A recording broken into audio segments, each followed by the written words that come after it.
조선시대 최고의 복수극은 칼과 피가 난무하는 사화가 아닙니다. 진짜 무서운 복수는요, 끝까지 살아남아서 원수의 핏줄이 하나씩 쓰러지는 걸 두 눈으로 똑똑히 지켜보는 겁니다. 1457년 꽃다운 18세에 남편을 잃은 한 여인이 있었습니다. 그 여인은 무려 64년을 홀로 버티며 남편을 죽인 원수와 그 자손들이 하나둘씩 무너지는 광경을 끝까지 목격한 뒤에야 조용히 눈을 감았습니다. 바로 조선 제6대 왕 단종의 아내 정순왕후 송씨입니다. 조선 왕비 평균 수명이 51세이던 시절 그녀는 82세까지 살아남았습니다. 남편을 죽인 세조는 악몽에 시달리다 죽었고 그의 아들들은 스물도 채우지 못하고 요절했으며 증손자는 왕좌에서 쫓겨났습니다. 피 한 방울 묻히지 않은 채 가장 우아하게 승리한 여인의 64년 생존기, 오늘 함께 풀어보겠습니다. 1453년 10월 10일 개유정난, 수양대군의 칼날이 궁궐을 휩쓸었습니다.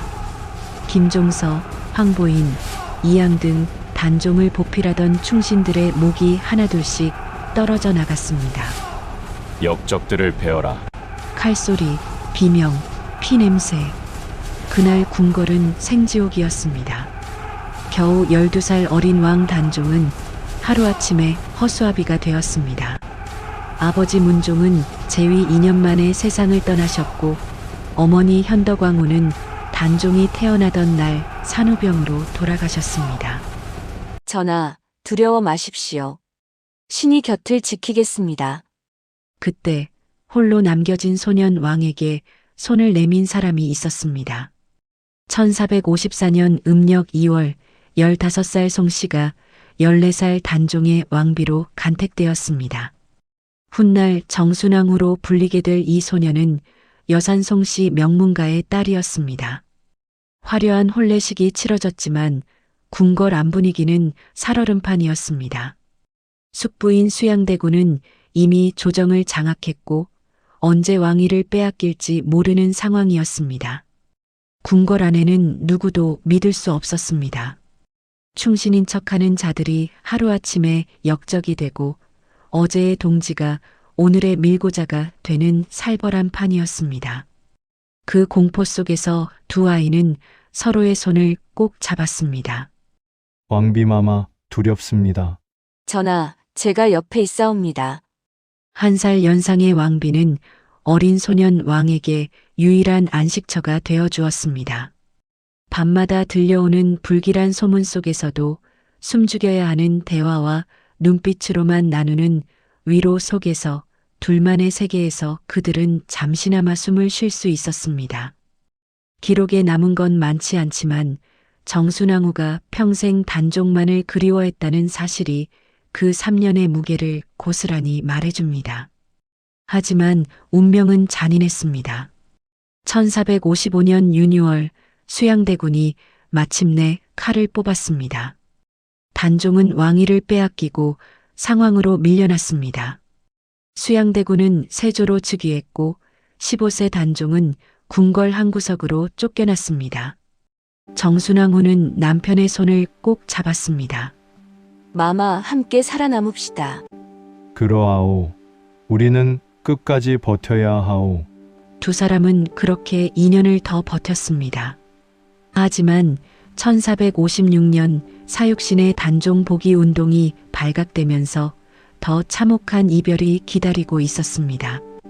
1457년 음력 6월 단종은 노상군으로 강등되어 머나먼 강원도 영월로 유배되었습니다. 그날 청계천 영도교 위에서 두 사람은 마지막으로 마주했습니다. 전해지는 이야기에 따르면 다리를 건너면 영영 돌아오지 못한다는 것을 둘 다 알고 있었기에 18세 왕비는 남편의 뒷모습이 사라질 때까지 그 자리를 떠나지 못했다고 합니다. 마마, 반드시 돌아오십시오. 단종은 고개를 돌리지 못했습니다. 돌아보면 발걸음을 떼지 못할 것 같았기 때문입니다. 왕비마마, 부디 건강하십시오.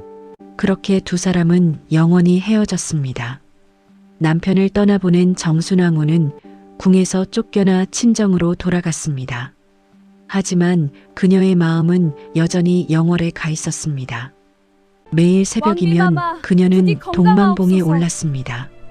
이 산은 영월이 있는 동쪽을 바라볼 수 있는 부디 유일한 건강하옵소서. 장소였기 때문입니다. 산 정상에 서서 보이지 않는 왕비마마, 남편을 향해 부디 건강하옵소서. 통곡하는 것이 하루의 시작이었습니다. 마마, 왕비마마, 오늘도 부디 무사하시옵니까? 건강하옵소서.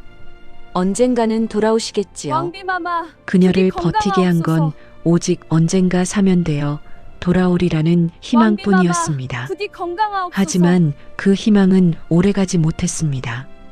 유배 왕비마마, 4개월 만에 부디 참혹한 건강하옵소서. 소식이 도성에 전해졌습니다. 노상군께서 왕비마마, 사약을 부디 받으셨다 건강하옵소서. 하옵니다. 1457년 음력 10월 21일 왕비마마, 부디 17세 단종이 건강하옵소서. 영월에서 사약을 받고 세상을 떠났다는 비보였습니다. 왕비마마, 부디 정순왕후는 그 순간 미망인이 되었습니다. 함께 늙어가리라 믿었던 남편은 영영 돌아오지 못할 사람이 되고 말았습니다. 마마, 슬픔은 뼛속까지 파고들었지만 그녀는 주저앉지 않았습니다.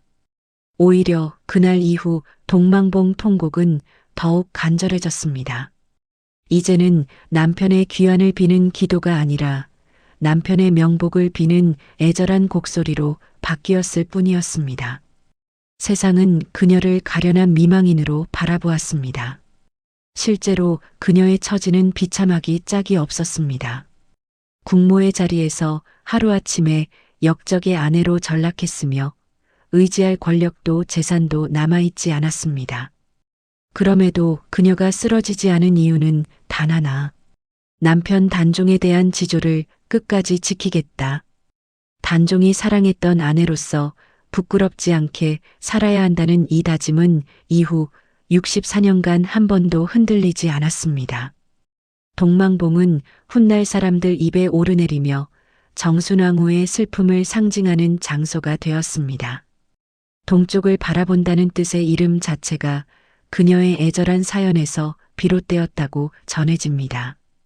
비가 오나 눈이 오나 산에 오르던 그녀의 모습을 본 마을 사람들은 차마 외면하지 못했습니다. 누군가는 안타까워 눈물을 흘렸고 누군가는 그녀의 절개에 고개를 숙였습니다. 단종의 죽음 이후 민심이 흉흉해지자 세조는 불안을 느끼기 시작했습니다. 아무리 권력을 쥐었어도 어린 조카를 죽인 페류나라는 손가락질은 피할 수 없었습니다. 여론을 달래기 위한 제스처가 필요했습니다. 그래서 세조는 정순왕후에게 전해지는 이야기로는 영도교 근처의 집과 식량을 하사하겠다고 제안했다고 합니다. 이별의 장소 근처에 집을 주겠다는 것은 나름의 배려처럼 보였습니다. 하지만 정순왕후의 대답은 단호했습니다. 남편을 죽인 원수가 주는 밥을 먹고 살 수는 없습니다. 그녀는 세조의 제안을 단칼에 거절했습니다. 주변에서는 현실을 받아들이라고 권했습니다. 왕비마마 어찌 사시려고 그러십니까? 굶어 죽을지언정 원수의 적선은 받지 않을 것입니다. 그녀에게 세조의 선물을 받는 것은 곧 지조를 버리는 일이었습니다. 이 선택은 그녀의 삶 전체를 관통하는 원칙이 되었습니다. 거절의 대가는 혹독했습니다. 국모였던 여인이 하루아침에 빈털터리가 되었고 생계를 위한 어떤 지원도 받을 수 없게 되었습니다. 친정의 도움에도 한계가 있었습니다. 아무리 명문가라 해도 역적의 가족을 대놓고 돕기는 어려운 시절이었습니다. 정순왕후가 선택한 일은 염색업이었습니다. 도성 안락산 자락에 자주동샘이라 불리는 샘물이 있었습니다. 이 물로 천을 물들이면 아름다운 자주빛이 났기에 그녀는 이곳에서 새로운 삶을 시작했습니다. 손에 물 한 번 묻히지 않던 왕비가 노동의 세계로 뛰어든 것은 당시로서는 상상할 수 없는 일이었습니다. 하지만 그녀는 개의치 않았습니다. 원수에게 빌어먹느니 차라리 손에 염료를 묻히겠다. 이 선택이 바로 조선 역사상 가장 독특한 생존 방식의 시작이었습니다. 하얀 손에 염료가 스며들고 고운 옷자락이 작업복으로 바뀌었지만 그녀는 묵묵히 일했습니다. 저기, 저 여인이 정말 왕비였던 분이라던데. 쉿, 그런 말 함부로 하면 안 돼. 왕비였던 사람이 시장에서 천을 빨고 있다는 소문은 삽시간에 퍼졌습니다. 처음에는 수군거림과 동정의 시선이 쏟아졌습니다. 그러나 시간이 흐르면서 사람들의 반응이 달라지기 시작했습니다. 정순왕 후에 꺾이지 않는 자존심에 감복한 도성 여인들이 하나둘 그녀의 옷감을 사주기 시작했습니다. 이 연대는 점점 커져갔습니다. 여인들 사이에서 암묵적인 약속이 생겼습니다. 정순왕 후께서 염색하신 옷감만 사자.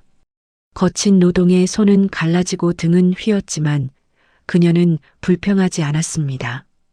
오히려 자신의 노동으로 번 돈으로 살아간다는 사실에서 자부심을 느꼈습니다. 이것이야말로 원수에게 굴복하지 않은 증거라고 여겼습니다. 정순왕 후의 옷감은 도성에서 가장 귀한 물건으로 여겨졌습니다. 품질 때문만이 아니라 그 옷감을 사는 행위 자체가 불의에 저항하는 상징이 되었기 때문입니다.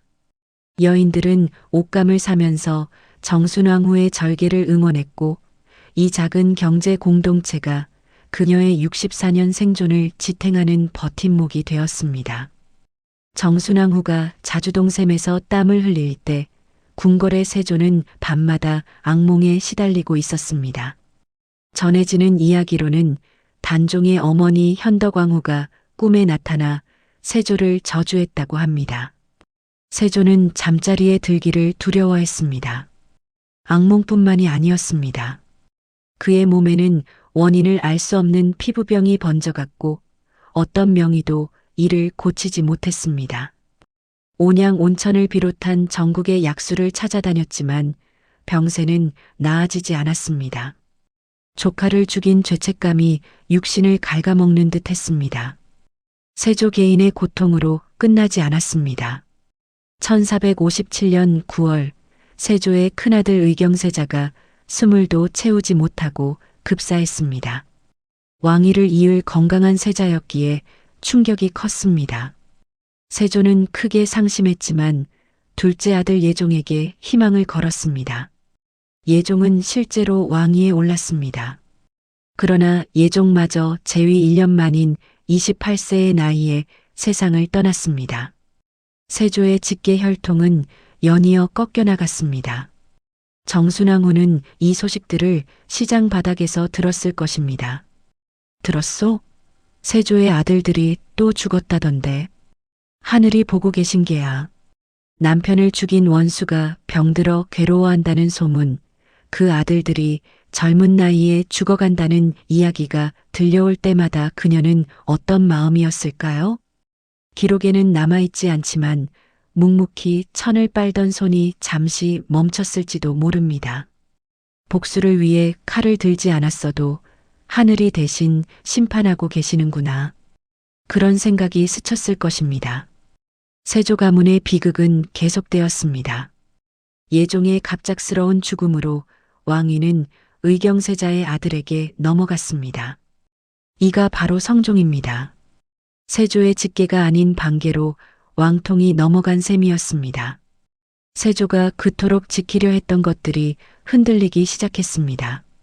정순왕 후의 긴 생존은 단순히 고난의 연속이 아니라 원수 가문이 스스로 무너지는 광경을 지켜보는 시간이기도 했습니다. 성종 시대를 지나 연산군의 시대가 왔습니다. 연산군은 세조의 증손자였습니다. 정순왕 후의 입장에서 보면 남편을 죽인 원수의 핏줄이 여전히 왕좌에 앉아 있는 셈이었습니다. 그러나 연산군은 스스로 무덤을 파기 시작했습니다. 폭정과 사치가 극에 달하면서 백성과 신하 모두의 원성을 샀습니다. 생모 윤 씨의 폐비 사건을 알게 된 후에는 갑자사화를 일으켜 피바람을 몰고 왔으며 조정은 공포에 휩싸였습니다. 1506년 음력 9월 중종 반정이 일어났습니다. 신하들이 들고 일어나 연산군을 폐위시켰고 세조의 증손자는 비참하게 왕좌에서 끌어내려왔습니다. 정순왕후는 이때 67세였습니다. 남편이 죽은 지 49년이 흐른 시점이었습니다. 평생을 원수의 핏줄 아래 살아왔던 그녀가 마침내 그 핏줄이 왕좌에서 쫓겨나는 것을 목격한 것입니다. 마마, 보고 계십니까? 원수의 자손들이 스스로 무너지고 있습니다. 이것을 단순한 우연으로 볼 수 있을까요? 세조는 병마에 시달리다 죽었고 그의 두 아들은 요절했으며 증손자는 폐위당했습니다.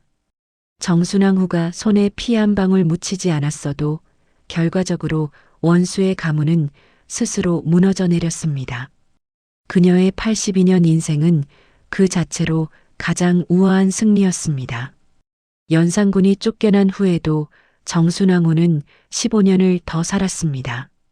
중종시대까지 살아남았으니 단종 사후 무려 5명의 왕이 바뀌는 세월을 버텨낸 셈입니다. 세조, 예종, 성종, 연산군, 중종. 그녀는 여전히 검소하게 살았고 여전히 단종만을 그리워했습니다. 세상은 그녀를 잊어갔지만 그녀는 단 하루도 남편을 잊지 않았습니다. 그 한결같음이야말로 세조 가문이 결코 가질 수 없었던 것이었습니다.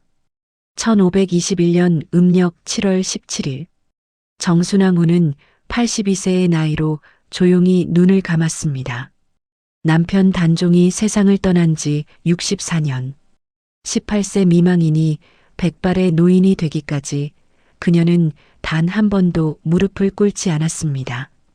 원수의 돈을 거절하고 스스로 생계를 꾸렸으며 권력에 아부하지 않고 지조를 지켰습니다. 권력을 빼앗겼어도 자존심은 빼앗기지 않았고 남편을 잃었어도 남편에 대한 사랑은 잃지 않았습니다. 조선 왕비 평균 수명이 51세이던 시절 82세까지 산 것은 기적에 가까웠습니다. 하지만 그녀에게는 살아야 할 이유가 있었기에 가능했던 일입니다. 정순왕후의 소박했던 장래. 64년의 기다림 끝에 죽음 앞에서 남편 단종 곁으로 간다는 사실을 알았을 그녀는 어떤 마음으로 눈을 감았을까요?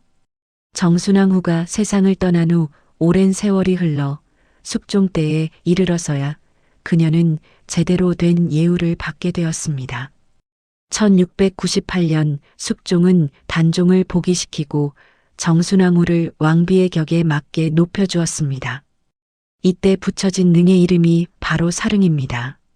사는 생각할 사입니다. 평생 남편만을 생각하고 그리워했다는 뜻이 담겨 있습니다.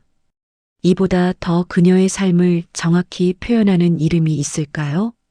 사릉은 경기도 남양주에 있고 단종의 장릉은 강원도 영월에 있습니다. 두 사람은 죽어서도 멀리 떨어져 있었습니다. 하지만 후손들은 이 거리를 마음으로나마 좁히려 했습니다. 사릉의 소나무를 영월 장릉 곁에 옮겨 심어 정렬영송이라 불렀습니다. 정순왕후의 혼이 깃든 소나무가 남편 곁을 지킨다는 의미였습니다. 살아서 이루지 못한 재회를 나무를 통해서라도 완성하려 한 애틋한 마음이 담겨 있습니다. 역사는 때로 잔인하지만 끝까지 포기하지 않는 사람에게는 결국 정의를 돌려줍니다. 정순왕후는 생전의 복권을 보지 못했지만 후대가 그녀의 지조를 기억하고 예우했습니다. 반면 세조의 후손들은 단명과 폐위로 핏줄이 끊어졌습니다. 역사의 심판은 누가 진정한 승자인지 분명히 보여주었습니다. 18세 소녀는 82세 노인이 되기까지 단 하루도 남편을 잊지 않았고 또 단 한 번도 원수에게 무릎 꿇지 않았습니다. 여러분, 정순왕후의 이야기가 주는 교훈은 무엇일까요? 첫째, 진짜 복수는 칼이 아니라 살아남는 것입니다. 그녀는 피 한 방울 묻히지 않았지만 끝까지 살아남아 원수 가문이 스스로 무너지는 것을 목격했습니다. 둘째, 지조는 세상 무엇과도 바꿀 수 없습니다. 그녀는 굶어 죽을지언정 원수의 돈을 받지 않았고 그 자존심이 64년을 버티는 힘이 되었습니다. 셋째, 사랑은 시간도 권력도 이길 수 없습니다. 그녀는 17세에 잃은 남편을 82세까지 그리워했고 그 한결같은 마음이 역사의 길이 남았습니다. 오늘 영상이 유익하고 재미있으셨다면 구독과 좋아요 부탁드립니다. 여러분의 응원이 더 좋은 역사 이야기를 발굴하는 큰 힘이 됩니다. 감사합니다.